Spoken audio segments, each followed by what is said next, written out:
Buenos días, ¿cómo están?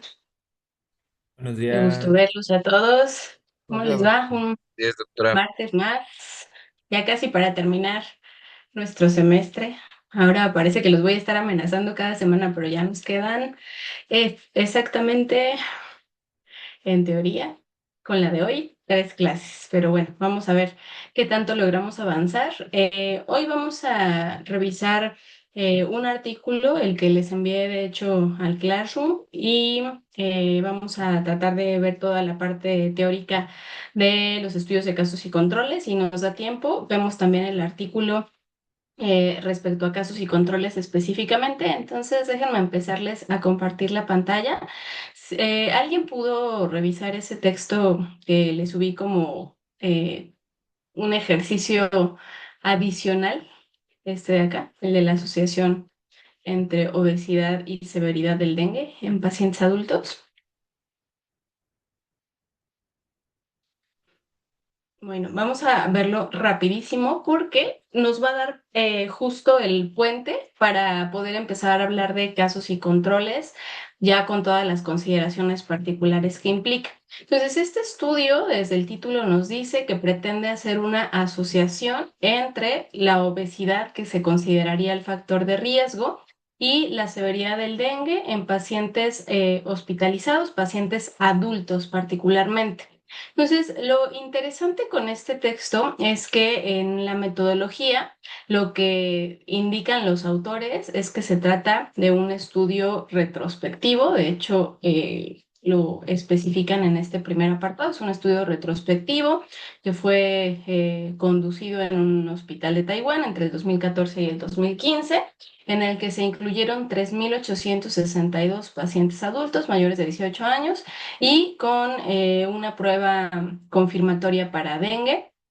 Y de esos pacientes, más o menos, un poco menos de la mitad, 1.417 tuvieron algún registro respecto a peso y talla. Entonces fueron a los que finalmente incluyeron. No me voy a meter demasiado en este texto, pero sí me interesa que veamos este flujograma. Entonces, en el flujograma lo que nos reportan es que el total de pacientes con dengue fue de 3.862.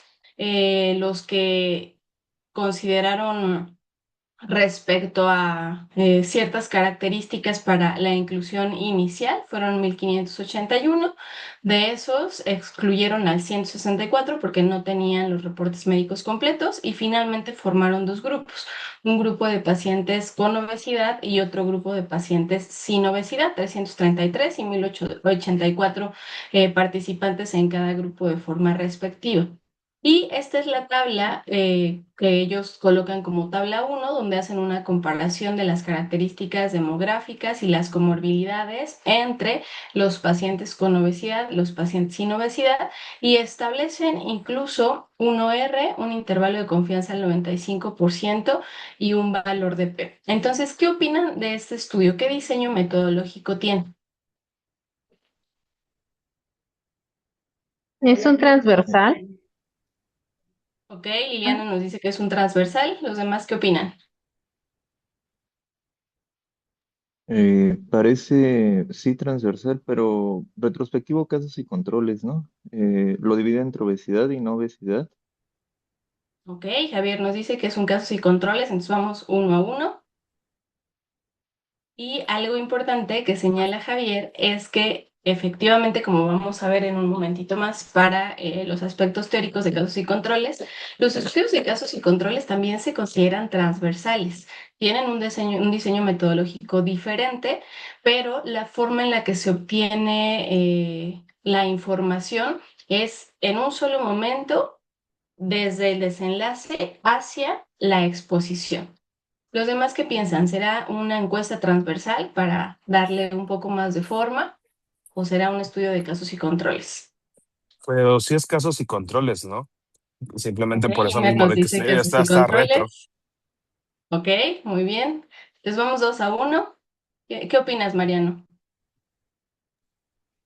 Sí pensaría que es casos y controles, solo me sale la duda por cómo lo dividieron, porque pues, nuevamente en el otro es igual los casos y los controles, pero pues, supongo que fue 2-1, o bueno, un poco diferente la Ok, distribución. Ana también nos dice casos y controles. Bueno, entonces ya por mayoría ganó casos y controles, pero esa es una situación que se encuentra en múltiples estudios que ustedes pueden revisar. Entonces tienen que verificar perfectamente la metodología. La verdad es que aquí nos dicen que es un estudio retrospectivo, pero no nos dan mucho más información.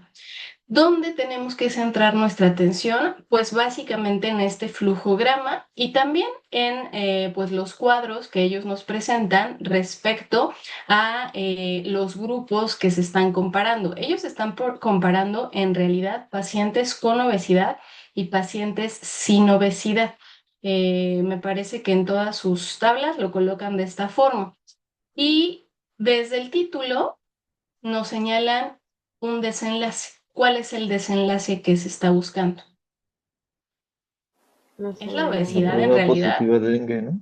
La prueba Es la positiva de dengue. severidad, la exacto, es severidad la del dengue. severidad del Ah, dengue. En realidad es la severidad del dengue.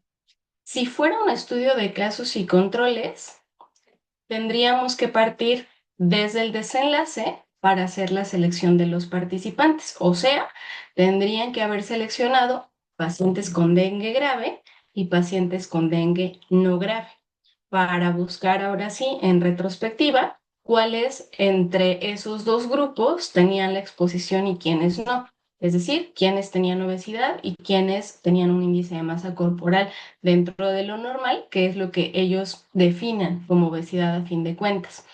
Entonces, ¿qué es lo que hicieron en este flujograma? En este flujograma incluyeron al total de pacientes que tenían disponibles en un solo momento, ¿no? Y de ahí, entonces, de manera artificial, construyeron dentro de su metodología estos dos grupos de pacientes con obesidad y sin obesidad, y por eso es que los grupos son tan dispares, como bien lo señalaba Mariano. Este es otro dato que nos dice que, pues, este no se trata de un estudio de casos y controles, sino que efectivamente es una encuesta transversal, porque la separación en estos dos grupos la realizan una vez que ya incluyeron a el total de participantes y, pues, consideran qué es lo que a ellos les interesa asociar en este caso en un momento determinado. Entonces, este es un estudio transversal. En los estudios de casos y controles van a encontrar que o los grupos son muy similares o efectivamente son múltiplos de los controles y los casos. O sea, si tenemos 100 casos, vamos a tener 200 controles o 300 o 400, dependiendo de lo que hayamos decidido incluir. Este ejemplo, les digo, nos sirve mucho porque a partir de aquí podemos empezar a enfocarnos entonces en las características de los estudios de casos y controles y sobre todo de cómo se hace la selección de los participantes, que es lo que distingue principalmente a estos dos diseños metodológicos, porque la realidad es que el análisis es muy similar respecto a que en ambos casos utilizamos como medida de asociación el OR, aunque en casos y controles sabemos que no podemos determinar la prevalencia porque esa está cuantificada o está asignada por lo que el investigador decida. Ujú. Entonces, en realidad, ¿qué es lo que nos dirían esta tabla 1, por ejemplo? ¿Ustedes cómo le interpretarían este OR que está aquí de 3.49 que corresponde a hipertensión? ¿Cómo lo describirían ustedes? Que no entra dentro de los factores, ¿no? De riesgo o de Si los no entra, ¿por qué, Imer? que no A está ver, dentro de platícame la un poquito unidad. más. Ok, es 3.49 el OR con un intervalo de confianza que va de 2.5 hasta 4.8, con un valor de P que obtuvieron seguramente si nos vamos a revisar por una prueba de chi cuadrado, porque ambas variables son cualitativas dicotómicas. Entonces, con toda esta información, ahora sí. Sería que sí es un factor de riesgo, ¿no? Es un A factor de ver, espérenme riesgo. primero Ana, porque Ana tiene la manita levantada, entonces dame un segundito, Liliana. Muchas gracias. Ana, por favor. Bueno, la tabla así como tal, el título lo que dice es Ujú. que la hipertensión se asocia significativamente con la obesidad, es lo que dice la tabla, porque los divide en obesos y no obesos. pero aquí no Ok. veo la asociación o que hable con el dengue. Aquí la tabla por las características, los pacientes obesos tuvieron significativamente más prevalencia de hipertensión que los no obesos. Ok, entonces, el primer punto, esta tabla no nos dice nada de la severidad del dengue. Excelente. Eh, Iván, ¿ibas a decir lo mismo? Luis también, ya me bajaron la Justamente mano era los eso. dos. O sea, que realmente aquí solo te habla de que todas las características evaluadas sean más frecuentes en un grupo o en otro. No hay como Exacto. nada que ver con el dengue. Es eso. Ok, ¿aquí se pueden hacer asociaciones? Esa sería la siguiente pregunta en esta tabla, en este cuadro. Sí, Pues sí las hicieron, ¿no? Ujú. Por eso escriben el Hot Radio. Ok, entonces aquí sí están haciendo asociaciones, pero ¿entre qué? Entre la obesidad y todos estos antecedentes que vemos del lado izquierdo. Entonces, la forma en la que ustedes lo podrían expresar es que los pacientes con obesidad tuvieron una mayor frecuencia de contar con el antecedente de hipertensión arterial, hasta 2,49 veces más o 349%. ¿No? Y esto es estadísticamente significativo. Quiere decir que ambos grupos son distintos, pero tendríamos que buscar esta, por ejemplo, habla de la presentación clínica, pero probablemente todavía no podamos identificar tan plenamente la severidad. Y aquí sí podríamos ya verificar si los pacientes con obesidad tienen una mayor probabilidad de contar con datos de severidad cuando se diagnostican con dengue respecto al grupo sin obesidad. Pero este finalmente es un estudio transversal. Y acuérdense, si fuera de casos y controles, de todas maneras lo que tendríamos que considerar aquí no es la exposición, sino el desenlace. Aquí tendríamos que tener dengue grave versus dengue no grave, ¿vale? Muy bien, entonces hasta aquí, ¿alguna pregunta para ahora sí empezar a hablar de los estudios de casos y controles más en forma? ¿Estamos bien? ¿Ninguna duda Todo con bien. transversales, encuesta transversal hasta ahora? Va, nada perfecto. más es Entonces puro vamos. descriptivo ahí. Listo. Es descriptivo en la primera parte, pero Mm. sí hacen un análisis donde comparan, lo que están comparando es obesidad versus sin obesidad, al fin de cuentas. Pero sí es un análisis, es una comparación. De hecho, hacen un modelo de regresión, que es lo que se sugiere para disminuir la probabilidad de error y controlar un poco todos aquellos parámetros que no se pueden controlar como parte del diseño propiamente dicho. Entonces, lo que se hace es, con el análisis, tratar de regularlo. Muy bien, entonces vamos a hablar de casos y controles rapidísimo porque vamos súper atrasados en el programa, pero es necesario y es importante que distingamos claramente cuáles son las diferencias entre la encuesta transversal y el estudio de casos y controles. Como les decía, ambos son estudios observacionales junto con los estudios de corte que vamos a revisar la siguiente semana. En ambos casos, la información se obtiene de manera retrospectiva y el tercer parámetro es que también, tanto en la encuesta transversal como en el estudio de casos y controles, la obtención de la información es transversal. En un solo momento, yo estoy haciendo el registro del desenlace y de manera retrospectiva busco la exposición. En teoría, en los estudios de casos y controles tenemos una mayor probabilidad de poder documentar causalidad, pero la realidad es que esto, acuérdense, solo se puede generar en estudios longitudinales prospectivos, donde yo aseguro que la exposición antecede definitivamente al desenlace. ¿Alguien tiene un estudio de casos y controles? Ana, a ver, El mío, platícanos de tu doctora, proyecto. que ha generado mucha controversia y que me apoyó a analizarlo, es que Ok, según yo es de casos y controles, pero en una corte retrospectiva. O sea, ok. pero pues teóricamente yo pienso que sí es casos y controles porque ya había todos mis pacientes con diagnóstico de hemofagocítico y de ahí los dividí entre muertos y no muertos. Muy bien, entonces tu desenlace es Mortalidad. mortalidad. ¿Tu exposición? Pues son múltiples variables, o sea, serían ¿Factores de muchos riesgo? factores de riesgo. Ok. ¿Y tu estado basal? Ya pacientes que cumplen criterios con diagnóstico de síndrome hemofagocítico. Ok, perfecto. Muy bien. Entonces,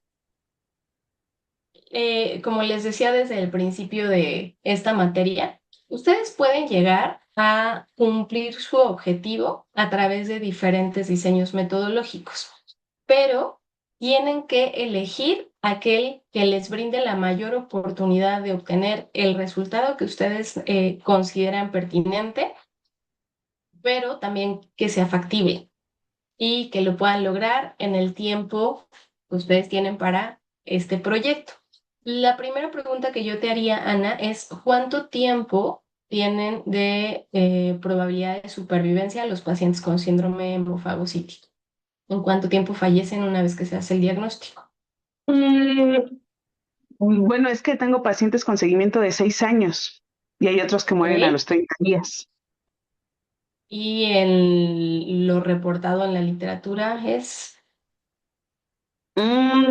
Ahí claramente no, sabe que ese dato no No lo te preocupes. tengo, no lo Entonces, de tengo. 30 días a Sí, 6 exacto, años, no. vamos a dejarlo aquí, ¿no?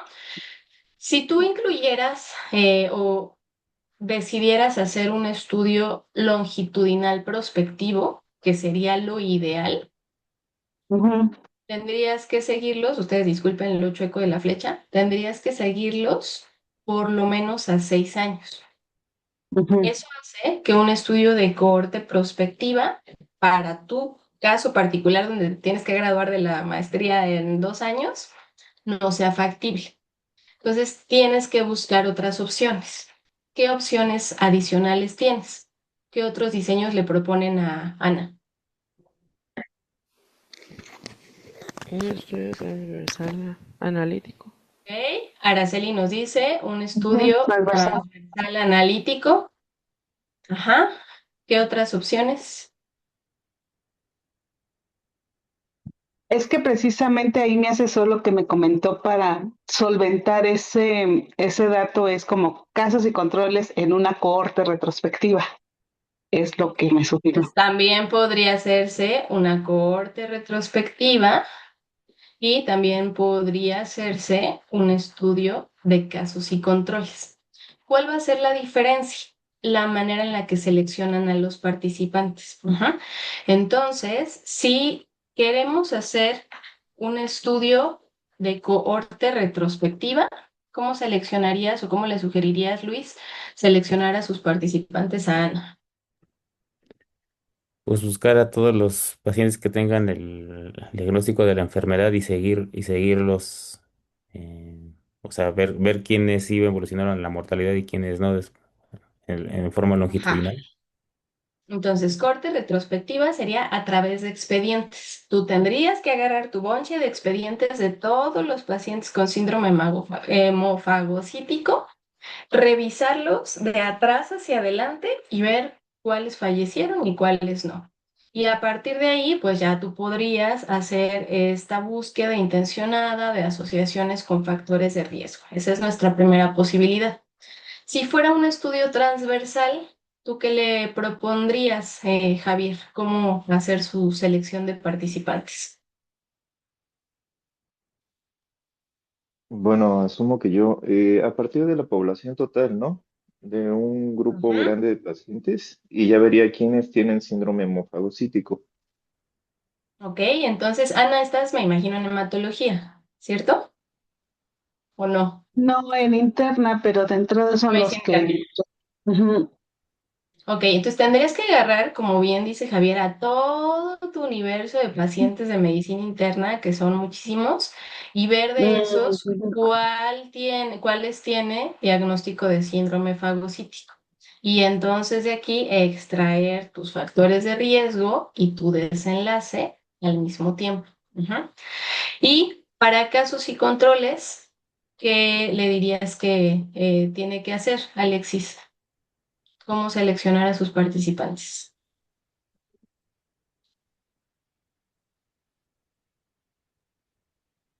casos y controles, bueno, dependería, ¿no? Si es por muestras pareadas.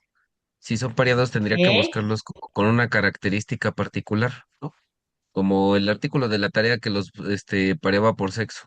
Y no recuerdo qué otra característica de momento. Entonces, muy bien. Lo primero tendría que ser ver cuál va a ser su desenlace. Si su desenlace va a ser mortalidad, tiene que buscar en primera instancia pacientes. Ah, adelante, dime, por favor. Es que yo pienso exactamente igual que Anita, porque pues sí, justamente si estamos haciendo los dos grupos y eventualmente lo está viendo hacia mortalidad, y como ya tiene, digamos, los pacientes, pues sí sería un caso sin controles. Es que la otra vez ¿Ok? ella expuso su trabajo y bueno, yo me Ajá. quedé exactamente de que estaba bien, pero vi que tuvo varias así como observaciones que yo me perdí mucho. Muy Yo bien. Porque también. Vamos a tratar de clarificar un poco las cosas. Entonces les digo, si ella quisiera hacer un casos y controles, tiene que buscar pacientes, obviamente, con síndrome hemofagocítico que hayan fallecido y pacientes que no hayan fallecido y Ujú, buscar precisamente los factores de riesgo. Y hasta ujú, aquí todo parece muy sencillo, muy fácil, como que todo muy ordenado, pero resulta que tenemos diseños metodológicos combinados. Y aquí entra precisamente el estudio de casos y controles anidado en una corte ujú, que también ujú. puede realizarse. Entonces, vamos a avanzar en el tema y vamos revisando algunos puntos para que seamos mucho más específicos en aspectos que son importantes conocer, pero lo que les quería presentar con este ejemplo es que el mismo objetivo de verificar los factores de riesgo asociados a mortalidad, por ejemplo, para síndrome hemofagocítico, se puede lograr idealmente con una corte prospectiva, pero como no es factible por el tiempo que necesito de seguimiento, entonces puedo considerar una corte retrospectiva, puedo considerar un estudio de casos y controles o puedo considerar un estudio transversal. ¿De qué va a depender también? De qué necesitan. Si en su medio, por ejemplo, ya se conoce claramente la prevalencia de muerte en síndrome hemofagocítico, pues posiblemente un estudio de casos y controles funcione. Pero si ella dice, no, es que sí me interesa evaluar cuál es la prevalencia, ¿no? Tanto de la mortalidad como del diagnóstico en sí, pues entonces un estudio transversal sería la mejor opción. Si lo que quiere determinar es directamente la incidencia de mortalidad, entonces tendría que utilizar una corte retrospectiva.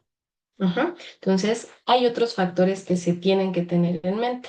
Imer, ¿hay otra pregunta o fue de hace ratito que está tu mano no, levantada? perdón, no se bajó la manita, perdón. Muchas gracias, no te preocupes. Muy bien. Entonces, les decía, en realidad todos estos diseños metodológicos van a tener puntos en común, pero la diferencia más importante es cómo yo voy a estar seleccionando a los participantes. Y en los estudios de casos y controles, el punto crítico es que yo selecciono mi muestra a partir del desenlace. Y tengo que tener, por ende, muy claro cuál es mi desenlace. El desenlace de Ana no son pacientes con síndrome hemofagocítico. Esos son parte de sus criterios de inclusión. El desenlace es muerte. Y a partir de ahí tendrá que tomar decisiones para la inclusión de los participantes. Entonces, aquí el objetivo principal es proveer esta estimación que sea razonablemente precisa respecto a la fuerza de asociación de una relación hipotética causa-efecto. ¿Qué quiere decir esto? Pues básicamente que sí nos permite establecer asociaciones. Podemos calcular medidas de frecuencia, ya habíamos dicho, de primera instancia en un estudio de casos y controles, no puedo calcular incidencia, tampoco puedo calcular prevalencia, lo que sí puedo calcular es un parámetro que se llama odds de exposición, que se interpreta como la probabilidad de que un paciente con este desenlace tenga cierto antecedente de exposición. En el caso de Ana, los odds me dirán qué probabilidad tiene un paciente, por ejemplo, que falleció, de tener el antecedente de algún parámetro que se considere como un factor de riesgo. Entonces, ¿por qué los utilizo? Porque no puedo realizar un diseño que me permita un seguimiento longitudinal, idealmente una corte, o pudiera ser, en caso de intervenciones, un ensayo clínico. Y si se cumplen ciertos supuestos que también vamos a verificar, los resultados que yo obtenga van a ser relativamente válidos y eso me permitirá establecer esta fuerza de asociación que más adelante se podría corroborar con otros diseños metodológicos más robustos en la mayoría de las ocasiones. Entonces, cuando ustedes se plantean un estudio de casos y controles, lo primero será establecer claramente cuál es la pregunta de investigación y a partir de ella decidir a qué le van a llamar exposición y a qué le van a llamar desenlace. Este es como el primer pensamiento crítico que tiene que venir a su mente. ¿Cuál va a ser el desenlace de interés y cuál va a ser la exposición o las exposiciones que yo voy a evaluar? Y esta es la primer fortaleza de los estudios de casos y controles. ¿Cuántos desenlaces puedo evaluar en un estudio de casos y controles? El desenlace solamente uno, ¿cuál Solo un elegimos? desenlace, exacto, porque a partir de ahí yo voy a hacer la selección de mi muestra. Pero ¿cuántas exposiciones puedo evaluar? Muchas. Muchas. Muchas, múltiples exposiciones. Entonces, esa es la primera fortaleza del estudio de casos y controles que me permite evaluar para un mismo desenlace múltiples factores asociados. Y una vez que yo selecciono mis casos, voy a seleccionar a los controles. El paso uno es la selección de los casos. Tienen que hacer una definición de caso y tienen que hacer una definición de control. Ana, ¿cuál sería tu definición de caso? Pacientes con el síndrome que fallezcan.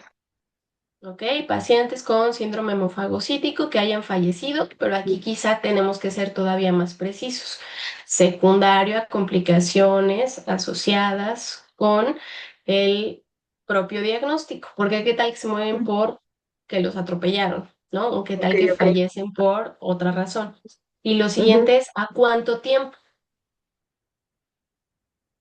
Buen punto, eso no lo definí. Al Entonces menos también yo pensaba al menos 30 días. puede Al ser menos durante la un... hospitalización, puede ser a Exacto. 30 días, puede ser a un año, puede ser a 5 años, puede ser a 10 años. Eso lo establecen ustedes, sustentado, por supuesto, en lo que ya está publicado. Entonces, la definición tiene que ser muy concreta, tiene que ser muy puntual, porque a partir de ella van a realizar la selección de sus participantes. Ujú. Y una vez que ya tengan a sus casos, tienen que definir de dónde van a seleccionar a sus controles. Puede ser de la misma área hospitalaria, puede ser de otro servicio, puede ser de otra fuente, que existen múltiples y que también vamos a revisar. Sí, Luis, adelante, por favor. Pues suponiendo que voy a hacer lo mismo que hace Ana y que a lo mejor de mis pacientes que tenía yo contemplados, a lo mejor tenía yo 50, de a decir, bueno, voy a definir en lugar de 6 años, 30 días y en lugar de 50 ahora tengo 7. ¿Sí puede funcionar Ujú. como esos eventos como casos y controles o tengo que tener algún cierto límite de eventos? Eh, No está establecido a partir de cuánto. En general, la mayoría de los autores dicen menos de 20 es más bien una serie de casos. Mm, Pero ¿de qué va a depender? De su tamaño de muestra. Existen fórmulas que están claramente delimitadas para calcular el tamaño de muestra, también para estudios de casos y controles. Si son desenlaces muy raros, su muestra seguramente va a ser pequeña y en general los estudios de casos y controles requieren muestras más pequeñas que los estudios de cohorte, por ejemplo.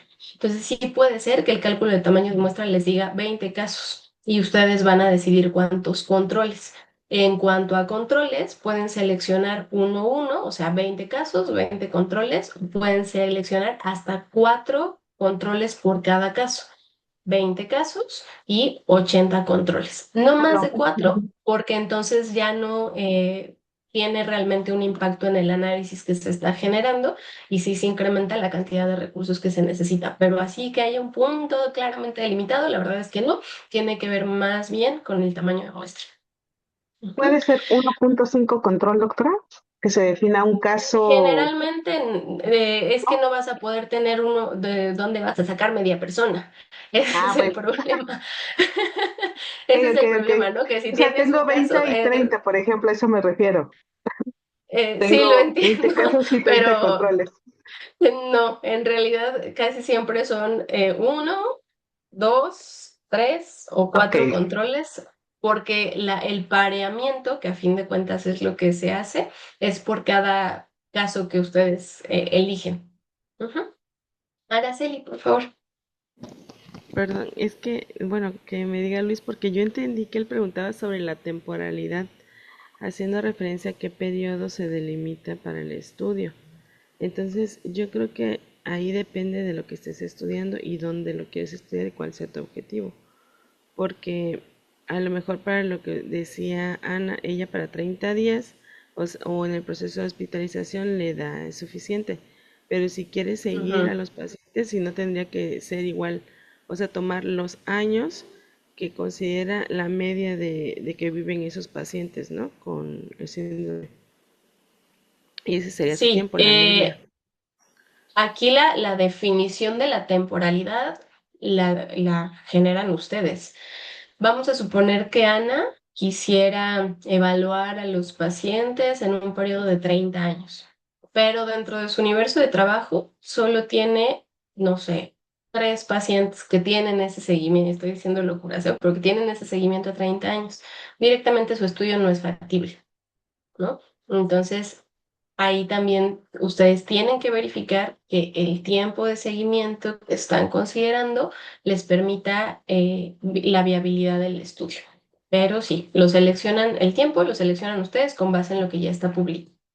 Muy bien, entonces ya que seleccionamos a nuestros casos y después seleccionamos a nuestros controles, vamos a determinar de manera retrospectiva, pero transversal, cuáles de esos pacientes tuvieron o no tuvieron la exposición.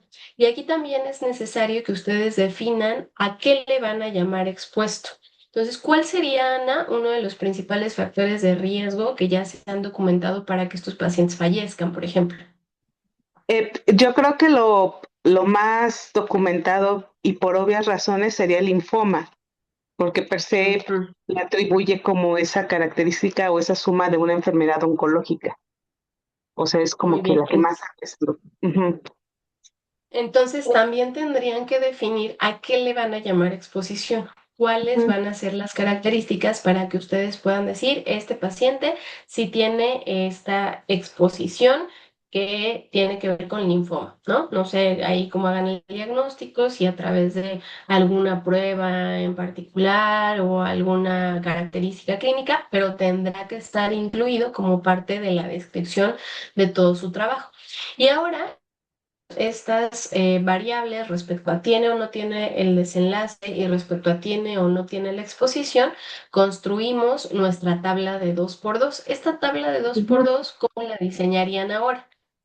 ¿Qué van a poner en la primera columna? La primera columna sería con mortalidad, Serían o los sea, casos. fallecidos, Los y la casos. segunda O vivos sea, los casos, y los y la controles. segunda, Los Control. controles. los controles, ¿ok? Y en las filas, El factor de exposición, Exposición. linfoma, no linfoma. ¿ok? Entonces la exposición y en la segunda fila libres de el factor que estoy investigando, ¿no? Muy bien, entonces ya tenemos esta tabla de 2x2 diseñada también de manera relativamente clara. ¿Sí me escuchan ahí? Creo que se me está cortando un poquito el internet. Sí, Sí, se ha cortado, pero Escucha. se escucha. Sí, ¿Logramos se todavía? escucha Ok, bien. muchas gracias. Sí, creo que es mi internet.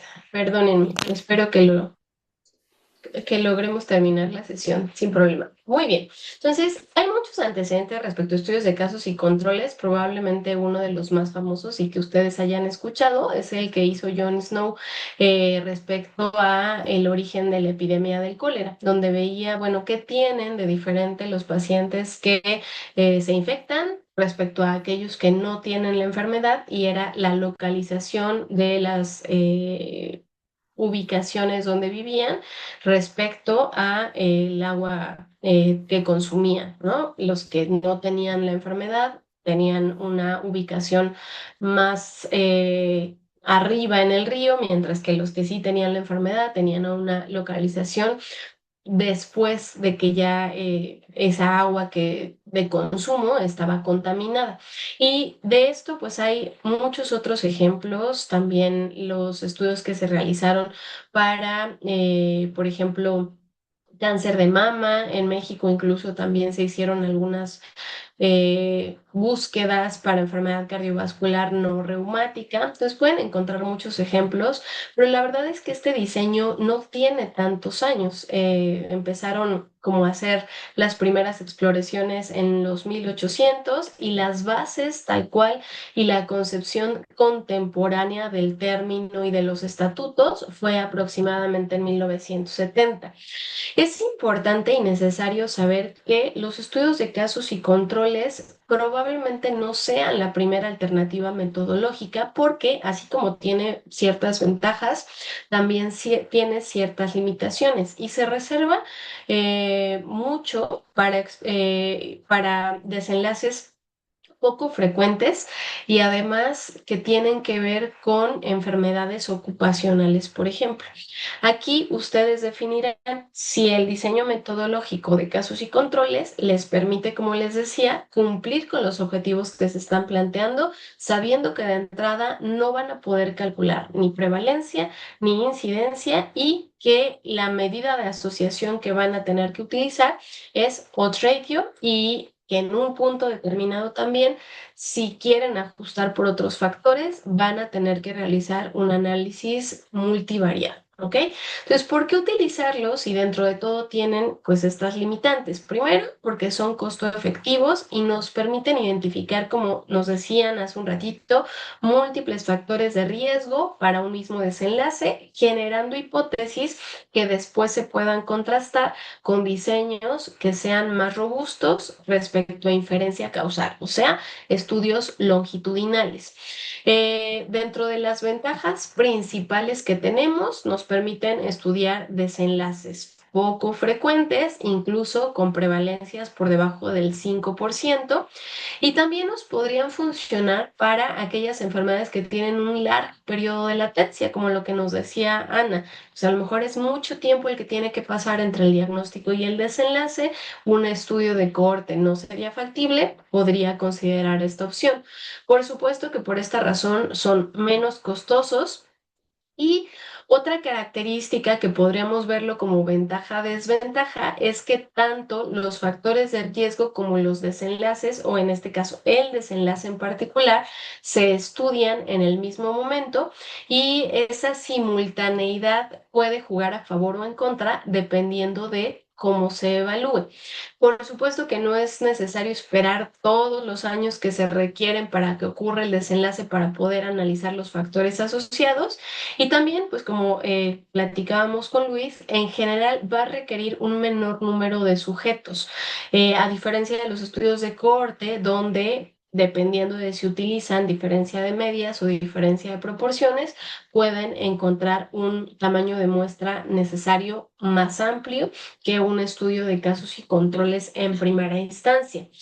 Y sí podemos decir que estiman el riesgo relativo de manera válida, siempre y cuando se cumplan tres principios. Un principio que se conoce como de representatividad, otro que se conoce como de simultaneidad, y un tercero que es homogeneidad. ¿Qué se imaginan o qué han leído respecto al principio de representatividad? ¿A qué les suena? Como el Como tamaño de la que muestra. Ok, Las tamaño de características de los muestra, pacientes que se que debe de ingresan. representar a la población. características Exacto, muy bien. Entonces, representatividad es que tanto los casos como los controles básicamente tengan las mismas características de la población donde estoy obteniendo esa muestra, para que después los resultados puedan ser generalizables. Y también tiene que ver con el tamaño de muestra, porque si no tengo una muestra representativa, pues esa información o esos resultados no van a poder ser aplicables después a otros, pues incluso a otras poblaciones. Luego, simultaneidad, ¿a qué le suena? Que tengan algo en común. Que tengan algo en común, casos y controles, y ese algo en común es el tiempo, El tiempo. que yo lo seleccione en el mismo momento. Entonces, efectivamente, aquí simultaneidad es, voy a seleccionar a los casos en el mismo momento que estoy seleccionando a los controles. Y el tercero, que es homogeneidad, ¿qué les parece que será? Está un Que poquito los más grupos redundante. tengan Puede parearlos, ¿no? las características. Muy bien, Nubia. Araceli también nos dice parearlos. Ok, homogeneidad es que los controles sean lo más parecido posible a los casos en prácticamente todo, excepto en qué, en la presencia del desenlace.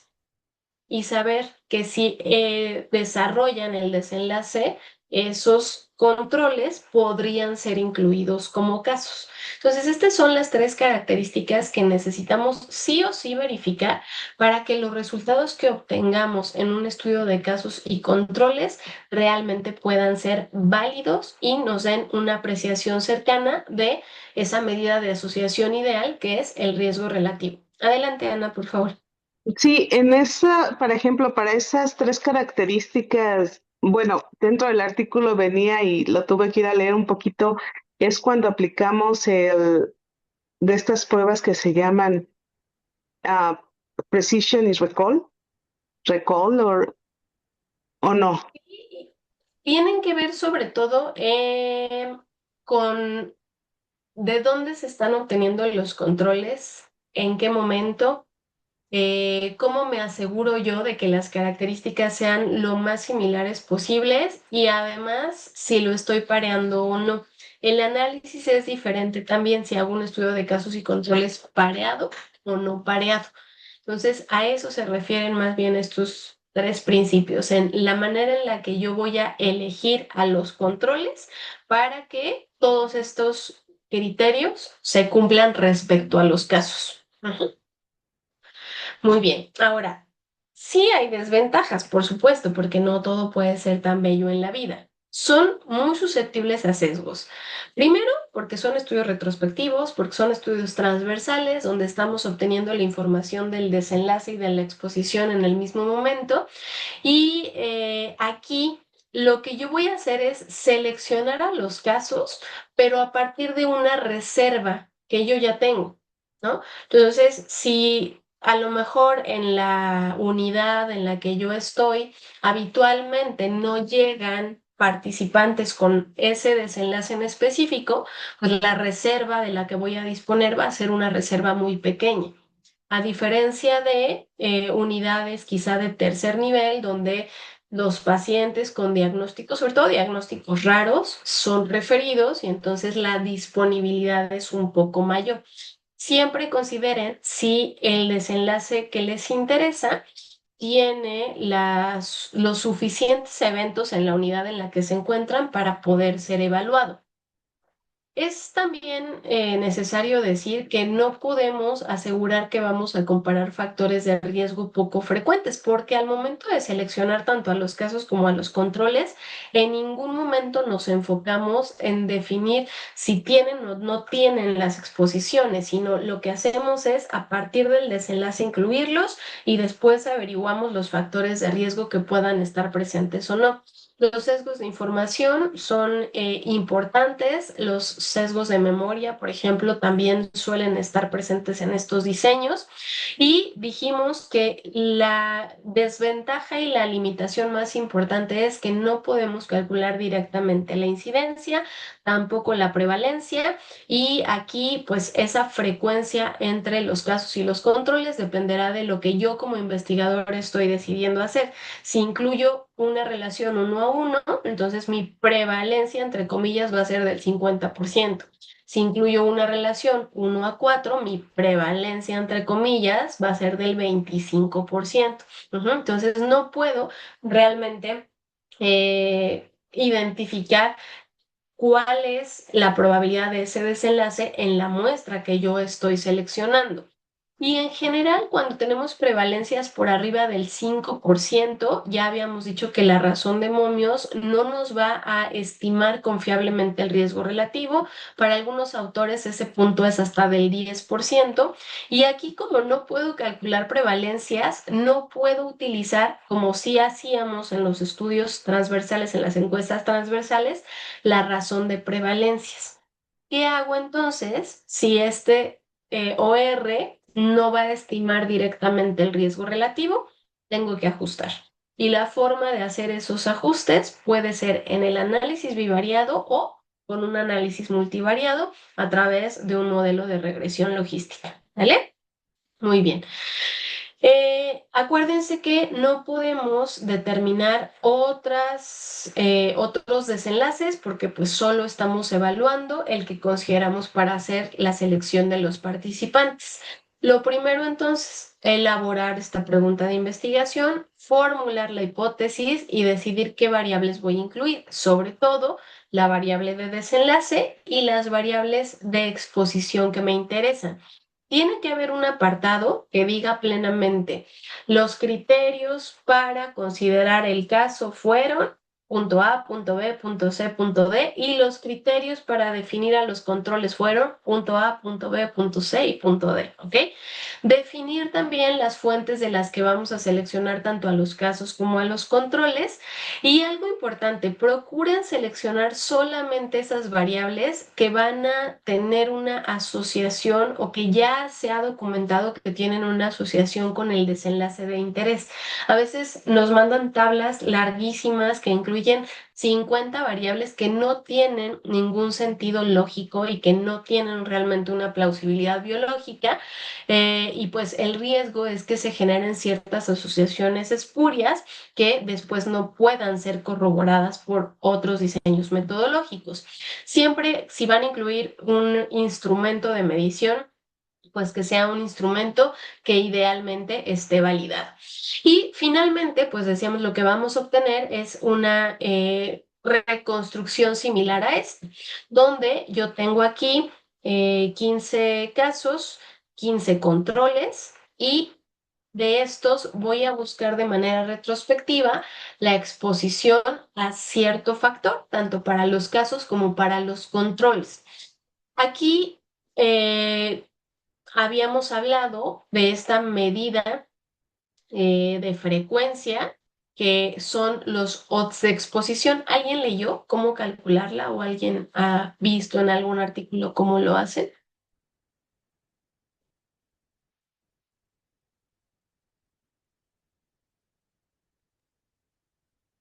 Hasta donde recuerdo se calcula a través de la incidencia de la enfermedad en pacientes expuestos y no expuestos, pero no sé cómo definirlo si no se puede calcular incidencia.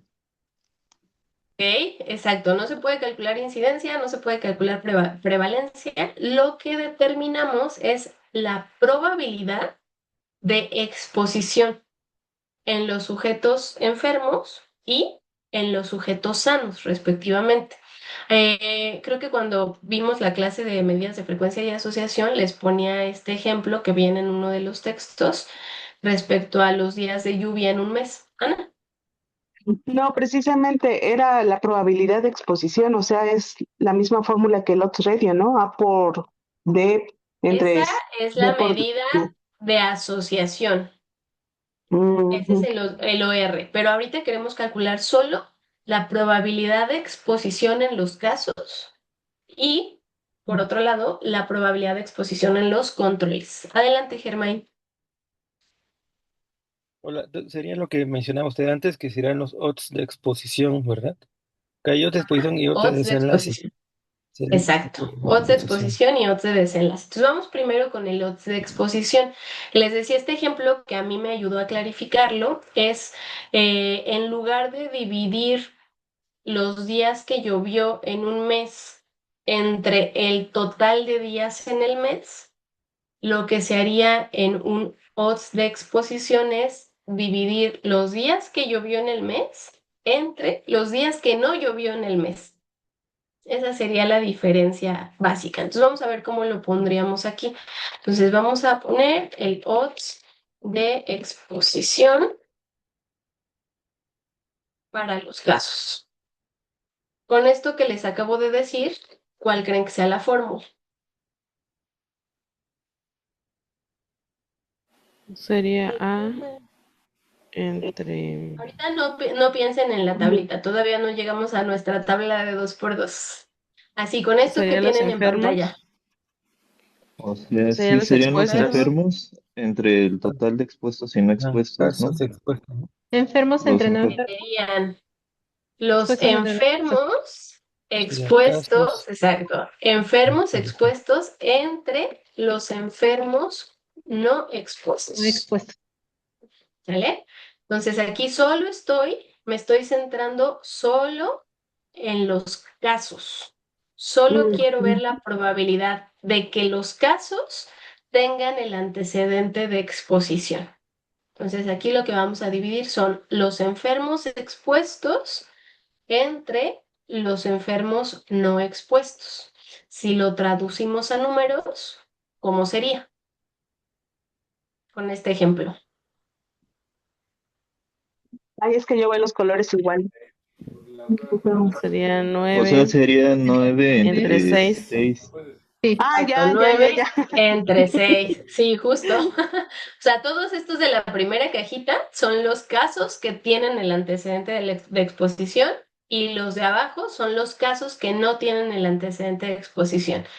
Entonces, 9 entre 6. ¿Y 9 entre 6 cuánto les da? 1.5. 1.5, ¿no? Ay, 1.5. ¿Ok? Muy Ahí bien, está el 1.5. 1.5 que decían hace rato.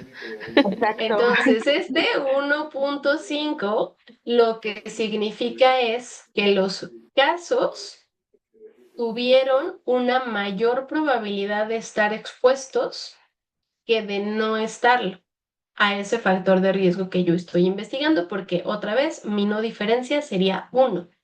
1 lo que me diría es que los casos tienen la misma probabilidad de tener o de no tener la exposición. Ajá. Muy bien, ahora vamos con los controles. Bajo esta misma lógica, ¿qué pongo en mi fórmula? 4 entre 11.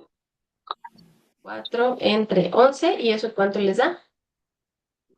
4 entre 0.36. 0.36. ¿Cómo interpretarían este 0.36? Que los controles tuvieron 0.36. O Protección. sea que es un factor de protección, sí. Sería menos riesgo, Ok, ¿no? Desarrollo. menos riesgo de haber Pero, estado expuestos a ese factor. Ajá. Entonces, aquí lo que nos dice este odds de exposición es que en los controles tenemos una menor probabilidad de haber contado con el antecedente de exposición a ese factor de riesgo. ¿Sale? Entonces, de esta manera, ustedes ya se dan cuenta que los casos tuvieron una probabilidad mucho más alta que los controles de haber tenido la exposición. Por eso son odds de exposición.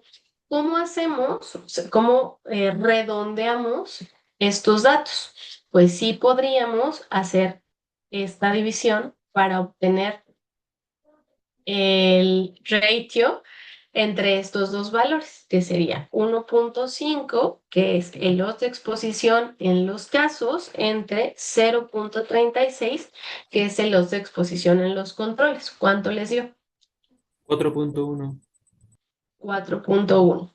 Y ahora, ¿cómo 4.1. interpretan ese 4.1? La que los Bueno, si exposición es que es los pacientes, A ver, casos, Luis, más espérenme, porque no les entiendo a todos. Luis, ah, que los casos tienen o sería 3 puntos veces más de riesgo con la exposición de padecer la Exacto. enfermedad. Más riesgo de haber tenido la exposición. Perfecto. Entonces, la forma en la que lo vamos a escribir es, los casos tienen 3.1 veces más probabilidades de haber tenido la exposición que los controles. Ujú. O 410 por ciento más probabilidades de haber tenido, pero la exposición. Entonces, eso, pues lo podemos calcular de esta manera o también lo podemos obtener con nuestra fórmula de productos cruzados. Ujú. Vamos a hacerlo rapidísimo en los minutos que nos quedan. Entonces, aquí sí tendríamos casos, controles. Acá vamos a tener expuestos versus no expuestos. ¿Qué ponemos en la casilla A? 9. 9. En la casilla A son casos que tuvieron la exposición, que fueron 9, controles con la exposición, 4. 4, Sí. casos sin la exposición, 6. casos no expuestos, 6, y controles no expuestos, 11. 11. 11. Perfecto. Entonces, fórmula de productos cruzados A por D entre B por C. 9 por 11 99. entre 6 por 4, 30 y, ¿qué? 24. 4.1. 24. 99 entre 24, 4.1. 4.1. ¿Se parece a lo que nos dio de la otra forma? Sí.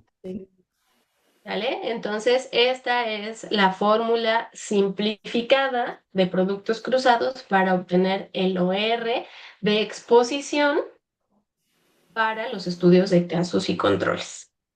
¿Vale? ¿Siempre va a dar el mismo Muy bien. resultado, maestra?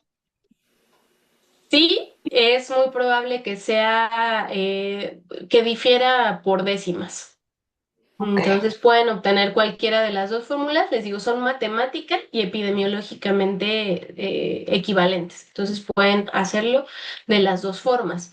Este es básicamente el diseño general que ustedes tendrían que seguir para un estudio de casos y controles, donde partimos de una población disponible, definimos quiénes tienen la enfermedad, quiénes son casos, de ahí seleccionamos a los controles, nos vamos de manera retrospectiva a buscar las exposiciones y definimos casos expuestos, casos no expuestos, controles no expuestos, y entonces podemos calcular nuestros odds de exposición, nuestros odds de desenlace y nuestros OR. Ujú. Hay dos maneras, creo que ya se nos acabó el tiempo. Bueno, nos vamos a quedar hasta ahí. La siguiente semana terminamos de hablar de casos y controles, revisamos el artículo de tarea y empezamos a hablar de estudios de cohorte para no retrasarnos más. No van a tener actividad entregable por esta semana. Entonces nos vemos el martes siguiente. Espero, ahora sí, prometo tratar de revisar todas las actividades entregables que tenemos pendientes y cualquier duda, pues ya saben que me pueden escribir. Nos vemos entonces el siguiente Lea el martes. Que chat, tengan doctora. un muy bonito día. Gracias. Dios, doctora, Chat. cuídese mucho. No se preocupen por las tareas. Lo importante es que vayan viendo pues la forma realmente de interpretar la información. ¿Vale? Entonces les voy a hacer comentarios ahí, no tienen que corregirla.